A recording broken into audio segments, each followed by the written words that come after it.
Hello children, कैसे हैं आप? आशा है आप ठीक होंगे। तो जैसा कि पिछले क्लास में हमने कहा था कि हम लोग आज कैलकुलस के बारे में पढ़ेंगे, जिसमें डिफरेंशियल कैलकुलस का थोड़ा हम कंसेप्ट लेंगे, क्या होता है, और फिजिक्स में इसको हम लोग बहुत यूज करते हैं। उसके बाद नेक्स्ट में हम लोग करेंगे इंटीग्रल कैलकुलस। बहुत छोटा छोटा क्लास होगा। तो आइए चलिए आज स्टार्ट करते हैं डिफरेंशियल कैलकुलस।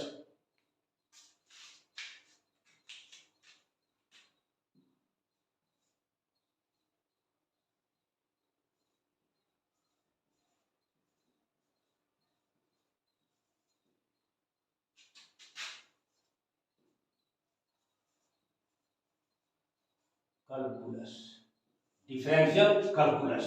देखिए, अब कोऑर्डिनेट ज्योमेट्री में आपको याद होगा कि इस ढंग से हम लोग एक्स वाई कोऑर्डिनेट लेते थे।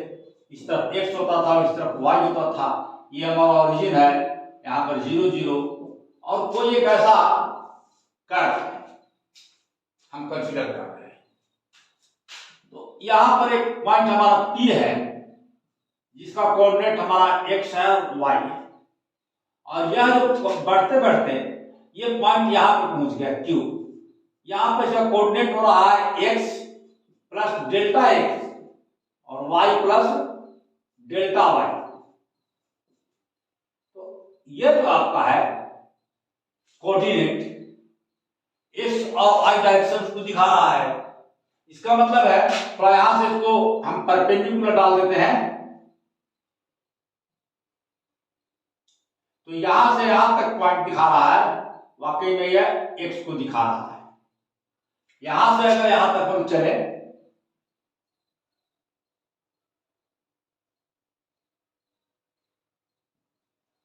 तो ये पॉइंट यहां से ओरिजिन से यहां तक x प्लस डेल्टा x को दिखा रहा है। सिमिलरली ये जो आपका है पॉइंट, ये दिखा रहा है आपको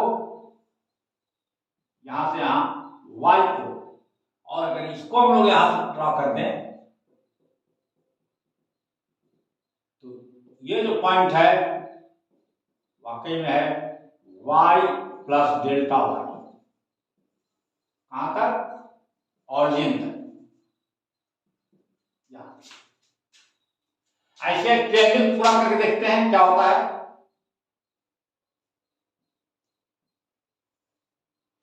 P और Q को भी मिला देते हैं।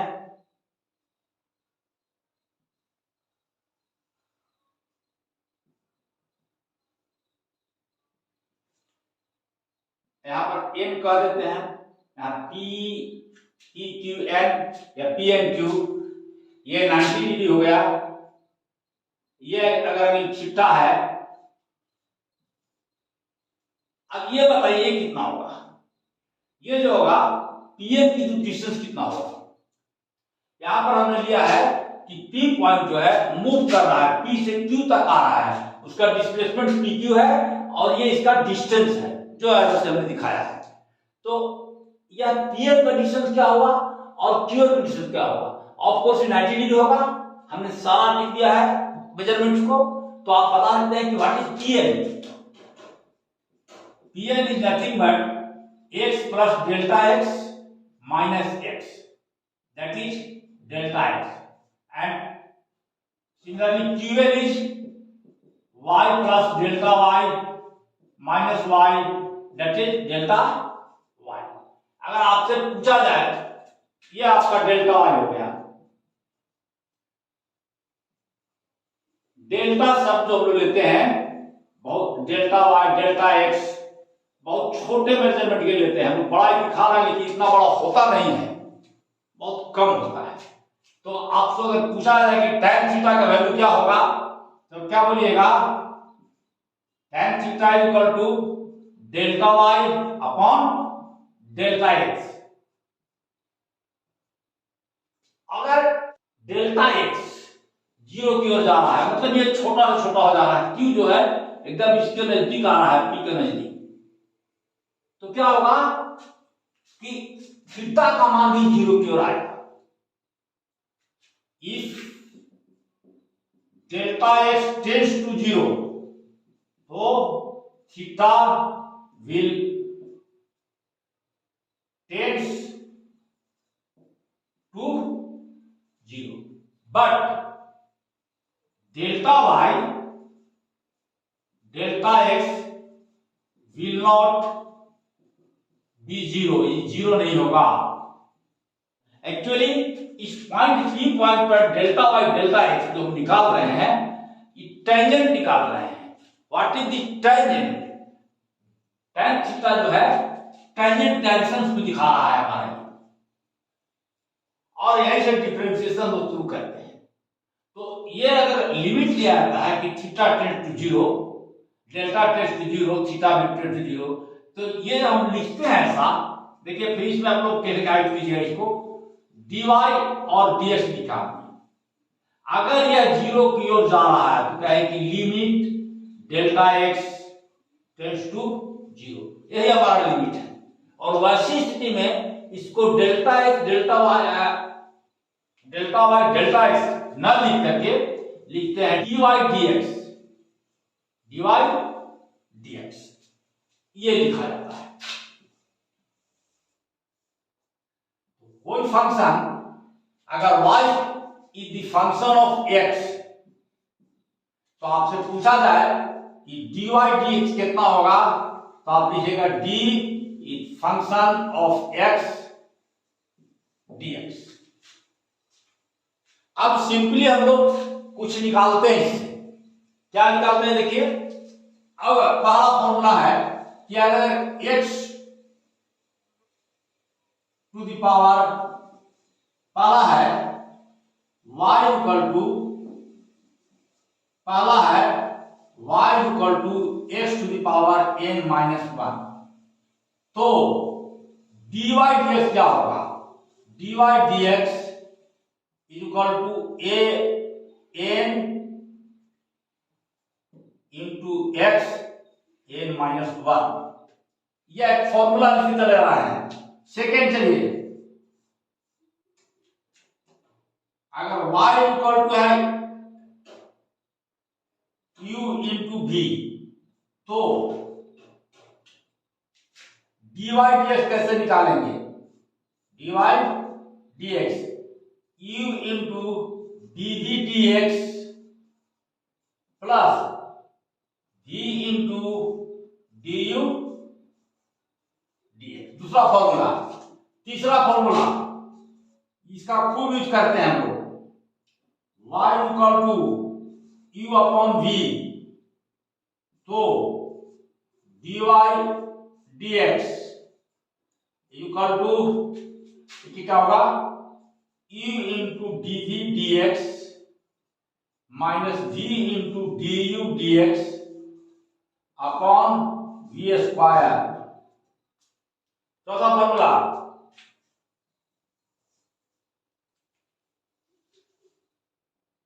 log e to the power x, y equal to log e to the power x, तो dy dx equal to 1 upon x। पांचवा फॉर्मूला, ट्रिगोनोमेट्रिक फंक्शन को हम लोग लिख रहे हैं, तो इसको लिखते हैं, यह dy इक्वल टू है आपका साइन थीटा, यह साइन x, तो dy dx क्या होगा? dy dx मतलब d साइन x बटे dx नहीं कहेंगे, dx कहेंगे, d sine x dx is equal to cos x। इसको पढ़ें कि sin x का डिफरेंशिएशन होता है cos x, और cos x का डिफरेंशिएशन होता है sin x, d cos x dx, इसका होता है sin x with minus sign, sin x minus sin x। वैसे ही tan का डिफरेंशिएशन होता है differentiation of d dx tan x is equal to sec square x। वैसे d dx cot x equal to minus cosec square x, sin cos tan हो गया, cot हो गया, sec d dx into sec x dx, sec x dx, d dx sec x is equal to sec x into tan x, और lastly d dx cos x x is equal to minus cos x into cot x। यहाँ tan, तो इन सब सारे formulas को हम लोग बहुत frequently use करते हैं। अब हम लोग आएंगे थोड़ा सा इंटीग्रेशन पर, उसको भी खत्म करेंगे आज। तो हम लोग इंटीग्रेशन पढ़े, लेकिन उसके पहले बोर्ड हम लोग साफ करते हैं और इंटीग्रेशन पर आते हैं। तो आइए अब हम लोग इंटीग्रल कैलकुलस के बारे में कुछ बात करते हैं।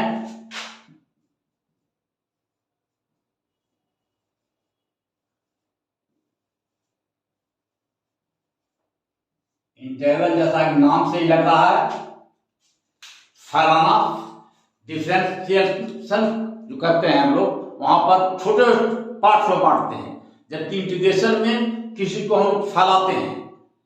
जैसे आप लोग समेशन पढ़ते होंगे, तो समेशन क्या है? जोड़ है, 1 से लेकर के 50 तक के अंक को जोड़ना, तो ये समेशन है, 1 by 1 करके जोड़ते हैं। लेकिन अगर ये डिस्क्रीट है तो 1 by 1 करते हैं, लेकिन कोई फंक्शन अगर कंटिन्यूअस है तो हम लोग वहां पर इंटीग्रेशन का यूज करते हैं। चलिए समझने की कोशिश करते हैं। देखिए, अगर आप जानते होंगे कि एरिया जो होता है वह रिप्रेजेंट करता है, अगर फोर्स है जो वाई डायरेक्शन से लग रहा है और एक्स पर डिपेंड कर रहा है, और इस तरफ में डिस्प्लेसमेंट हो रहा है कहीं, और ये डिस्प्लेसमेंट यहां से लेकर के यहां कांस्टेंट हो रहा है। कांस्टेंट फोर्स अगर लग रहा है और ये डिस्प्लेसमेंट अगर है इस तरफ एक्स, तरफ वाई, ये अगर डिस्प्लेसमेंट अगर डेल्टा एक्स है, तो वर्क डन क्या होता है? Work done is equal to force into displacement. Work done is equal to force into displacement.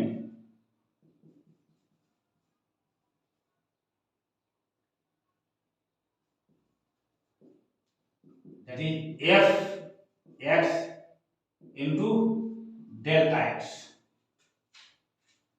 लेकिन ऐसा अगर कहीं कि एफ एक्स कॉन्स्टेंट नहीं हो, यूनिफॉर्म नहीं हो, घट बढ़ रहा हो, इस तरह से अगर हो,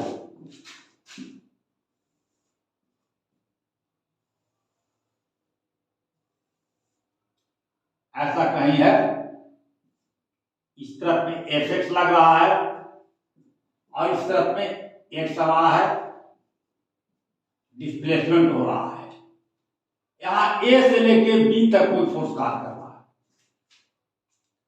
तो ऐसी स्थिति में लोग क्या करते हैं कि इसको छोटे छोटे पार्ट में बांटते हैं। इसे मान लीजिए कि अगर ये आपका यहां पर है, x1 है और ये लास्ट वाला पार्ट होगा जो xn हो सकता है, पॉइंट x1 टू xn, तो बीच वाला पॉइंट कहीं होगा, इसको हम लोग xi अगर कह दें, xi, तो इसके पहले वाला पॉइंट क्या होगा? ये xi माइनस 1, आगे वाला point x1 plus xi minus 1, आगे वाला क्या हो जाएगा? xi plus 1। इसका अगर हम लोग एरिया निकालें तो यह भी वर्क डन के बराबर देगा। Area of the strip is work done.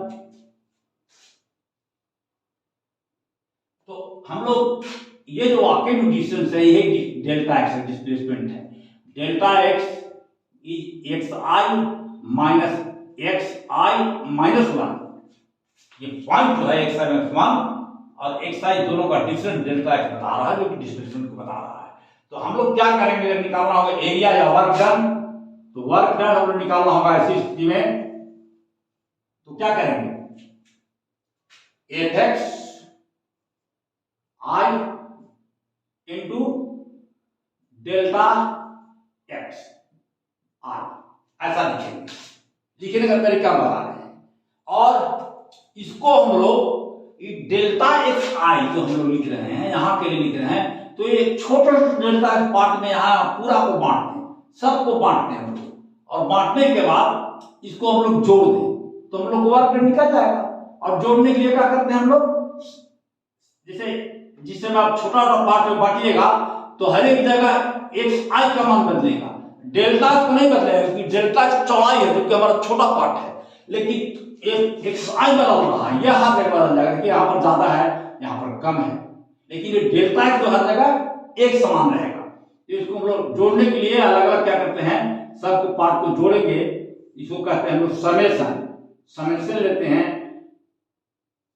x is equal to 1 से लेकर के x इक्वल टू n तक, मतलब n जो है रीडिंग है, एक रीडिंग से लेके यहां तक के जितने हम लोग डेल्टा एक्स पार्ट पे बांटे उसके अकॉर्डिंग जो फोर्स हुआ उससे मल्टीप्लाई किए और जोड़ते चले गए। वाकई में है क्या, ये F1 इंटू डेल्टा एक्स है पहला के लिए, दूसरा के लिए F2 इंटू डेल्टा एक्स, तीसरा के लिए F3 इंटू डेल्टा एक्स। इस ढंग से है ये चीज जो हम लोग ये लिखे हुए हैं, ये चीज को हम लोग लिखे हुए हैं, एंड सो ऑन, ऐसे बढ़ते चले जा रहे हैं। लेकिन जब हम लोग इस अगर कंटिन्यूअस है, बहुत लंबा है, इनफाइनाइट तक जा रहा है, ये और भी एकदम इनफाइनाइट की ओर चले जा रहे हैं, तो वैसी स्थिति में हम लोग चिन्ह का प्रयोग करते हैं जो कहते हैं साइन ऑफ इंटीग्रेशन। कब करते हैं, जब n टेंड्स टू इंफिनिटी, तब हम लोग इसको प्रयोग ऐसा नहीं करते हैं, बल्कि लिखते हैं f एक्स आई डेल्टा एक्स। अब इंटीग्रेशन करते हैं ये a से b तक, ये आपका वर्क डन हो गया। और एरिया b को कहते हैं upper limit of integration,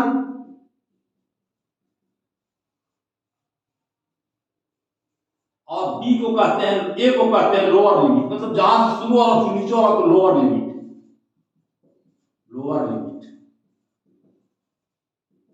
of integration.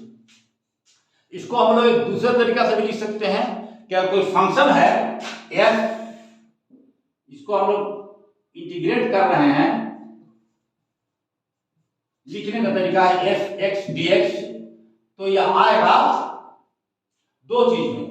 अगर a से b तक है तो हम इसे ऐसे लिखेंगे gx, और इसको कर देंगे ब्रैकेट में, इसको करेंगे समुचा को a ऑन b, और इसको देखिए लिखने का तरीका क्या होता है, g जो है फंक्शन है, इसमें है a की जगह पहले लिखेंगे ऊपर वाला b, फिर घटाएंगे, फिर लिखेंगे g, नीचे वाला की जगह पर लिखेंगे a। इस ढंग से हम लोग करते हैं, ऊपर वाला से नीचे वाला को घटाते हैं, अपर लिमिट से लोअर लिमिट को हम लोग घटा देते हैं। तो एक्चुअली ये जो इंटीग्रेशन है, this is the reverse process of differentiation. Differentiation का ठीक उल्टा इंटीग्रेशन होता है, और इंटीग्रेशन का उल्टा डिफरेंशिएशन होता है। तो चलिए, एक्चुअली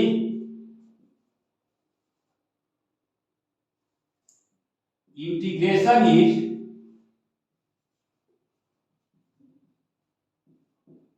रिवर्स प्रोसेस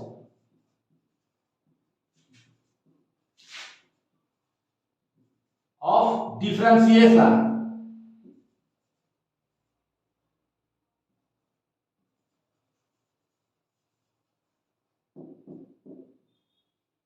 अब देखिए, इसको हम लोग 5-6 इसमें फॉर्मूला लिख देंगे हम लोग, जैसे कि पहले भी लिखे थे। जैसे पहला हम लिखते हैं x पावर n, तो इसको लिखेंगे x पावर n और इसका डिफरेंस इंटीग्रेशन अगर करेंगे तो क्या होगा, n जाए साइड में आएगा x n प्लस 1, इसका इंटीग्रेशन डिफरेंशिएशन कीजिएगा तो इतना आएगा। अब ये पहला हुआ, दूसरा 1/x किसका होता था डिफरेंशिएशन जी, log x का होता था, तो इसका ये क्या हो जाएगा log ex, e to the power s का differential e to the power x होता था, तो इसका इंटीग्रेशन भी होगा e to the power x dx, ये होगा x to the power x। चौथा ट्रिग्नोमेट्रिकल फंक्शन पर बात करते हैं। ट्रिग्नोमेट्रिकल फंक्शन में साइन का डिफरेंशिएशन होता है cos, तो cos का इंटीग्रेशन क्या होगा sin, और sin का integration of sin x dx, sin किसका होता था, cos का होता था, cos का होता था माइनस साइन, तो sin का होगा माइनस cos, sin का, sin के फिर cos, तो cos का डिफरेंशिएशन ये हो जाएगा sin x, sin का डिफरेंशियल होता था cos x और cos x का होता था माइनस sin x, ये दोनों मिल गया मैच करके। आइए उसके बाद